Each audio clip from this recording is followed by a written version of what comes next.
ঘূর্ণিঝড় রিমালের প্রভাবে টানা বর্ষণে সৃষ্ট পাহাড়ি ঢলে খাগড়াছড়ির দীঘিনালার মেরুং ইউনিয়নের 10টি গ্রাম প্লাবিত হয়েছে। টানা বর্ষণের কারণে মাইনী নদীর পানি বেড়ে দেখা দিয়েছে বন্যার। দীঘিনালা লংগদু সড়কের হেডকোয়ার্টার এলাকায় সড়ক ডুবে যাওয়ায় রাঙামাটি লংগদুর সাথে সারা দেশের সড়ক যোগাযোগ বন্ধ হয়ে গেছে। ডুবে গেছে মেরুং বাজার। এছাড়া দীঘিনালা মারিশা সড়কের একাধিক স্থানে পাহাড় ধসের ঘটনা ঘটেছে। এতে বাঘাইছড়ির সাথে সারা দেশের যান চলাচল বন্ধ আছে। ভোর 6টার দিকে খাগড়াছড়ির আলুটিলায় পাহাড় ধসে ঢাকা চট্টগ্রামের সাথে 3 ঘন্টারও বেশি সময় যানবাহন চলাচল বন্ধ ছিল। পরে ফায়ার সার্ভিস সড়ক থেকে মাটি সরালে সকাল 9:30টার দিকে যান চলাচল শুরু হয়। এর আগে গতরাতে সড়কের উপর ভেঙে পড়া গাছ সরাতে গিয়ে মোহাম্মদ রাসেল নামে এক ফায়ার সার্ভিস কর্মী মারা যান।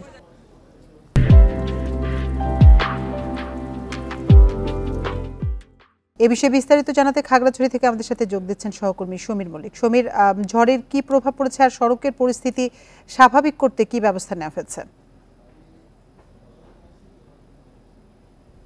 দেখুন, ঘূর্ণিঝড় রিমালের প্রভাবে গত সারা রাতে বলা যাচ্ছে যে আসলে ভারী বর্ষণ হয়েছে, যে কারণে মাইনী এবং চেঙ্গি নদীর পানি বেড়ে যাওয়ার কারণে এখানে যে নির্মাঞ্চলগুলো রয়েছে, বিশেষ করে দীঘিনালা উপজেলার মেরুং ইউনিয়নের সেখানে 10টি গ্রামের অন্তত 5 শতাধিক পরিবার কিন্তু পানিতে ইতিমধ্যে প্লাবিত হয়েছে এবং জনপ্রতিনিধি বা স্থানীয় যারা রয়েছে তারা কিন্তু উদ্ধার তৎপরতা চালাচ্ছে।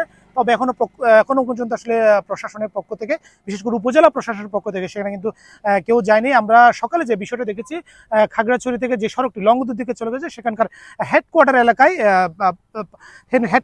আসলে পানি বেড়ে গিয়ে সেখানে যান চলাচল মোটামুটি বলা যায় যে প্রায় বন্ধ রয়েছে। বিশেষ করে লংগদুর সাথে সারা দেশের যে সড়ক যোগাযোগ সেটা বন্ধ রয়েছে। আরেকটা বিপর্যয় হয়েছে, খাগড়াছড়ি থেকে যে সড়কটি মারিশা পর্যন্ত গেছে, অর্থাৎ বাঘাইছড়ির সাথে যে সড়ক যোগাযোগটি রয়েছে সেখানে সড়কের বেশ কিছু অংশে পাহাড় ধসে যাওয়ার কারণে এখানে যে সড়কের যে যান চলাচল সেটি বন্ধ রয়েছে।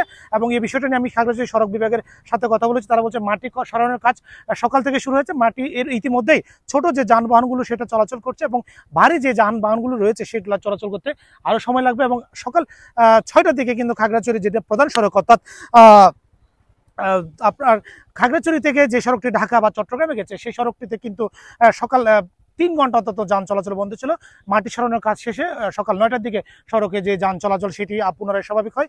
এবং এখানে আমরা দেখছি যে আসলে সকাল থেকে পানি বাড়ার কোনো পানি কমার কোনো আসলে কোনো লক্ষণ দেখা যাচ্ছে না। নদীগুলোতে পানি বাড়ছে, বিশেষ করে উজানে বেশি বৃষ্টি হওয়ার কারণে পাহাড়ি ডালের যে পানিটা সেটা নিচের দিকে নেমে আসার কারণে নির্মাঞ্চলটা কিন্তু প্লাবিত হচ্ছে এবং এই কারণে আসলে বন্যার যে প্রকোপ অর্থাৎ এটা আরও বাড়ার শঙ্কা রয়েছে। এবং প্রশাসনের পক্ষ থেকে এখানে প্রাথমিক যে তৎপরতা সেটা এখনো পর্যন্ত আসলে আমরা দেখিনি। ওইখানকার স্থানীয় জনপ্রতিনিধিরা যারা রয়েছে তারা কিন্তু দেশি বোট দিয়ে কিন্তু তাদেরকে উদ্ধারের চেষ্টা করেছে, বিশেষ করে যারা আটকা পড়েছে।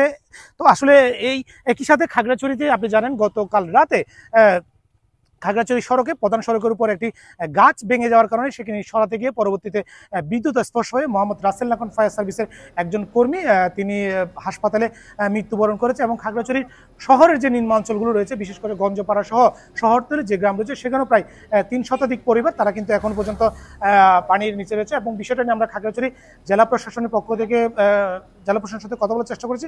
তারা যে বিষয়টা বলছে, দুর্গত এলাকায় ত্রাণ সহায়তা সহ অন্যান্য যে কার্যক্রম সেটা পরিচালনা করে তাদের পক্ষ থেকে সার্বিক ব্যবস্থা নেওয়া হচ্ছে। তবে এখন পর্যন্ত যে পরিস্থিতি রয়েছে, মেরুং অঞ্চলে যে গ্রামগুলো প্লাবিত হয়েছে সেখানে আসলে সময় যত যাচ্ছে পানির পরিমাণও বাড়ছে এবং যদি নতুন করে বৃষ্টি হয় সেক্ষেত্রে আরও বেশি গ্রাম প্লাবিত হওয়ার একটা শঙ্কা রয়েছে।